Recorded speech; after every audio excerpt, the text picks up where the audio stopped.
This great brotherly country.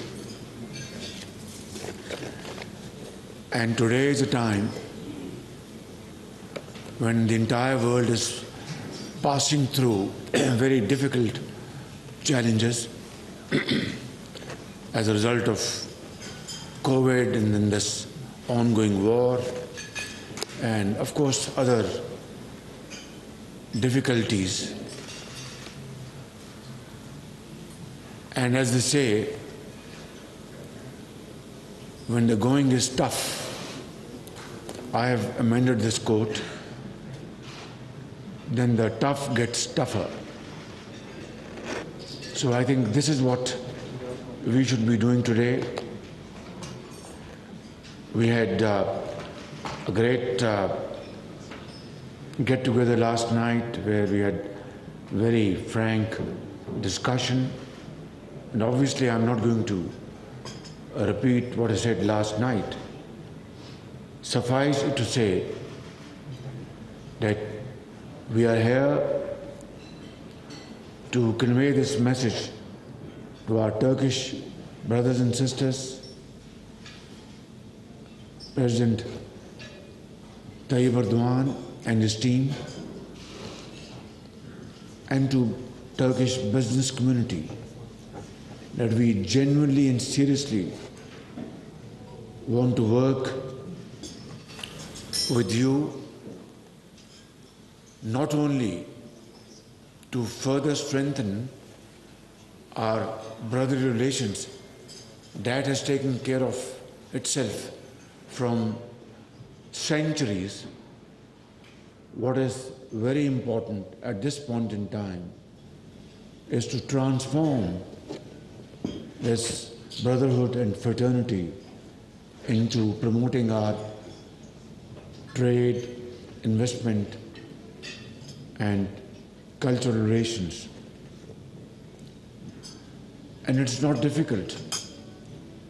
Even though we don't speak the same language, but we come from the same religion.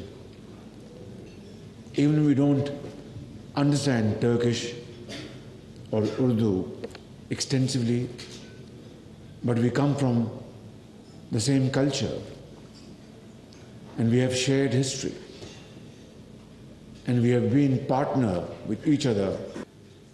But what we can do is, through mutual agreements, manufacture parts and components of automobiles at lower cost, because your labor is very expensive. Ours is still comparatively cheaper. So we can have this wonderful win-win collaboration in this automobile industry. And then, of course, you produce your own grain and you are self-sufficient in wheat. We know that. But your textile industries again, very strong. Pakistan textile industry is also, very rich in experience, and we have, great giants sitting here on the right side who are leaders of textile industry. So again, there can be,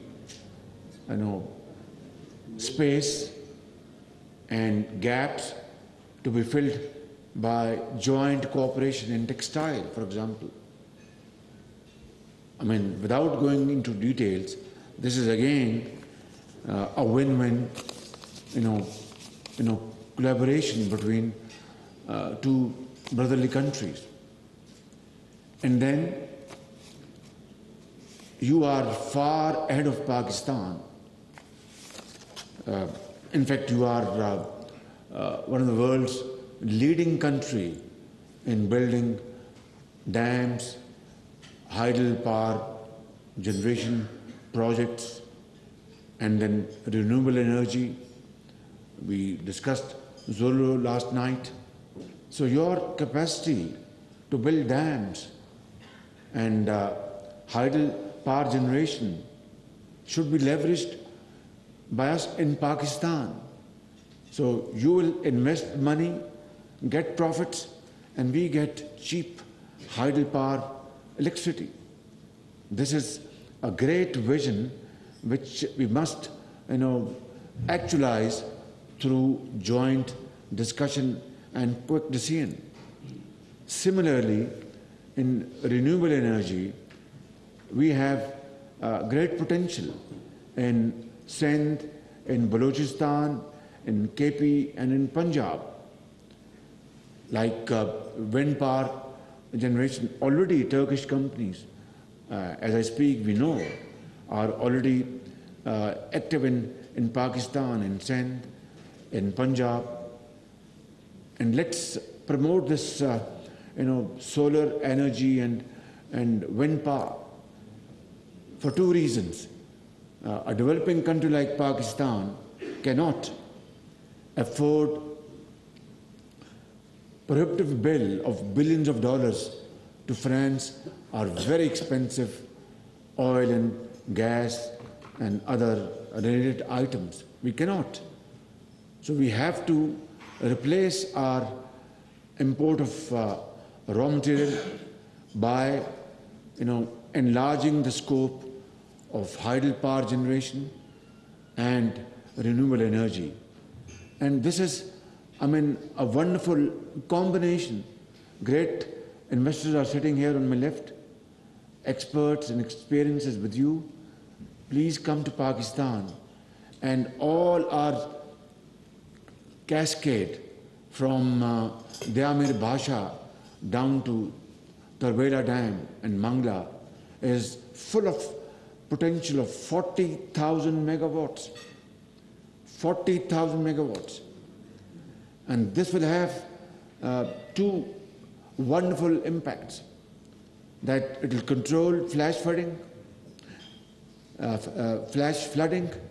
It will definitely be very helpful, because once you have such floods, it is devastating, and we've seen in 2010.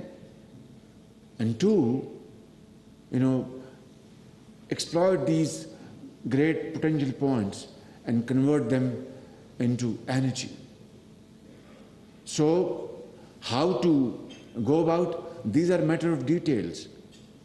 This late morning, I am just trying to, elaborate broad parameters of our future cooperation, which must be kick-started before I finish my humble, comments. And three, you will have profits, and we will have these great advantages, including, restricting desiltation process through this investments from north to south. So I think these are some broad areas where our cooperation can be very, very productive and profitable. Yesterday I met this young gentleman from Zulu. He is now bearded. I took some 20 seconds to recognize him, and so he's here. And they have been very keen. They have invested in sand and in wind power, and they were very keen to invest in solar. Finally, this moment has come, and all hurdles have been cleared. So what I'm saying is that these are milestones to be achieved. Only then will this have a semblance of reflection of our brotherly relations, which are very genuine. They're not artificial.